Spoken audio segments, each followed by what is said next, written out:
Mafia চক্রের কাছে কোনো ইউনিভার্সিটি বন্ধক দেওয়া যাবে না বললেন নগরের মেয়র ডাক্তার শাহাদাত। আইনি প্রক্রিয়া প্রিমিয়াম বিশ্ববিদ্যালয়কে চট্টগ্রাম সিটি কর্পোরেশনের নিয়ন্ত্রণে পরিচালনা করা হবে এবং ভবিষ্যতে যাতে কেউ প্রিমিয়াম বিশ্ববিদ্যালয় পুনর্দখল করতে না পারে সে বিষয়ে আইনি কাঠামো গড়ে তুলতে হবে বলে ঘোষণা দিয়েছেন চট্টগ্রাম সিটি কর্পোরেশনের মেয়র ডাক্তার শাহাদাত হোসেন। মঙ্গলবার টাইগার পাস সহ চসিক কার্যালয়ে চট্টগ্রাম প্রিমিয়াম ইউনিভার্সিটি নিয়ে প্রেস কনফারেন্সে ইউনিভার্সিটির মালিকানা, প্রশাসনিক জটিলতা এবং শিক্ষার্থীদের ভবিষ্যৎ নিয়ে সাংবাদিকদের অবহিত করেন মেয়র ডাক্তার শাহাদাত। জোর করে দমন করার পক্ষে না, আমাকে আসলে আমি আইন নিজের হাতে তোলার জন্য কোনো ইন্টারেস্টেড না।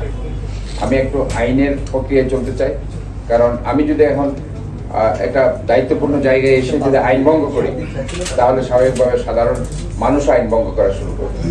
আমি মনে করি যে প্রতিটি কাজ আইনি প্রক্রিয়া হওয়া উচিত এবং সেটাও মেয়র হস্তক্ষেপের ব্যাপারে আমরা দেখভাল দেখছি। আমাদের যে ল অফিসার আছেন ওনাকে আমরা দায়িত্ব দিয়েছি, উনি দেখছেন। উনি যেদিন এটা দেখার পরে কমেন্টস করে আমাদের জানাবেন যে এটা আমরা পাবো, আমরা ওটা আমরা নিয়ে নেব। বাট আইনি প্রক্রিয়ার মধ্যে